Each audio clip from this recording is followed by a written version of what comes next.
दूर करा, दूर करा. मराठीवरचा अन्याय दूर करा. दूर करा, दूर करा. मराठीवरचा अन्याय दूर करा. हटलीच पाहिजे, हटलीच पाहिजे. कन्नड सक्ती हटलीच पाहिजे. हटलीच पाहिजे, हटलीच पाहिजे. कन्नड सक्ती हटलीच पाहिजे. ज्याप्रमाणे मला निवेदन दिलंय त्याप्रमाणे निश्चितच आम्ही सरकारी कायद्यातून म्हणजे कायद्याच्या प्रकारे काय करता येईल त्याप्रमाणे आम्ही निश्चितच त्याचा पाठपुरावा करू. त्या दृष्टीने आम्ही प्रयत्न सुद्धा करू. आणि येत्या काळामध्ये तुम्ही ज्याप्रमाणे आलाय आम्ही तुमच्या वरिष्ठांना अथवा आता कमिशनर आणि तसंच जिल्हाधिकाऱ्यांना सुद्धा भेटून त्याबद्दल त्यांच्याकडे सुद्धा आम्ही विचारपूस करू. कुठल्या दृष्टिकोनातून कायद्याच्या दृष्टिकोनातून आता हे काय झालेलं आहे किंवा काय करता येते. म्हणजे संविधानिक कलम 1929 सुद्धा पायमल्ली होते. कारण एखादी भाषा संस्कृती संपवणं ही संविधानाच्या कलम 1929 नुसार त्याला हळहळ फासण्यासारखं आहे.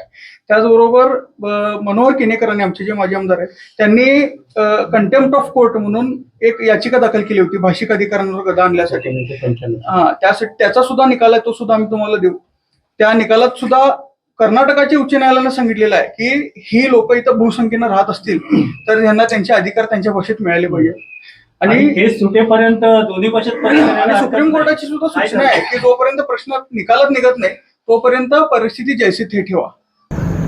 बेळगाव महापालिकेमध्ये कन्नड सक्ती विरोधात जी परवा प्राधिकरणाची बैठक झाली, कन्नड सक्ती करण्यासाठी बैठक झाली, त्याविरोधात महाराष्ट्र एकीकरण युवा समितीच्या माध्यमातून आम्ही बैठक घेतली आणि बेळगावातले महापौर तसेच लोकप्रतिनिधींना भेटून ही सक्ती तात्काळ थांबवण्यासाठी निवेदन देण्याचं ठरवलं.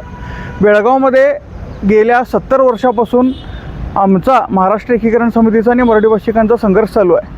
2004 साली हा खटला सुप्रीम कोर्टात दाखल केलेला असताना सुप्रीम कोर्टानं जोपर्यंत हा निकाल लागत नाही तोपर्यंत परिस्थिती जैसे थे ठेवा अशा पद्धतीची सूचना केलेली असताना जाणून बुजून हे कन्नड सक्तीचा वरवंटा फिरवून मराठी भाषा मराठी संस्कृती संपवण्याचा जो घाट घातला आहे त्याला कुठेतरी थांबवण्यासाठी निवेदन देण्यासाठी आम्ही इथं आलो आहे. आज महापौरांना निवेदन देणार, येत्या काळात लोकप्रतिनिधींना निवेदन देऊन ही सक्ती थांबवण्यासाठी आम्ही विनंती करू. जर त्यांनी नाही थांबवली तर रस्त्यावर उतरून तीव्र आंदोलन केल्याशिवाय मराठी भाषिकांना पर्याय राहणार नाही असा इशारा परवासुद्धा आम्ही बैठकीत दिला आणि आतासुद्धा आम्ही तीच भूमिका या ठिकाणी घेणार आहे. अगदीच 2 दिवस आधी आम्ही बैठक घेऊन हा निर्णय घेतला होता. आज महापौरांना निवेदन देऊन त्याची सुरुवात करणार आहे. आम्ही बऱ्यापैकी लोकांना संपर्क करण्याचा प्रयत्न त्या ठिकाणी करतोय.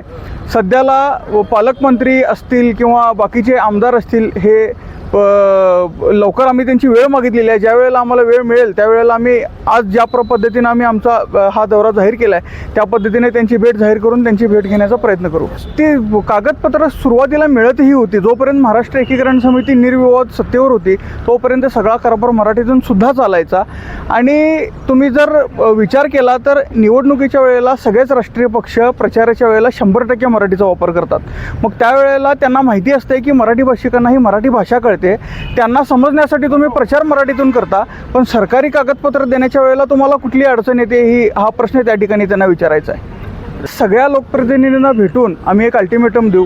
त्या अल्टिमेटमपर्यंत त्यांनी जर ही सक्ती थांबवली नाही तर दरवेळेप्रमाणे रस्त्यावर आम्ही उतरून आमचा संघर्ष करू, आमची भावना व्यक्त करू.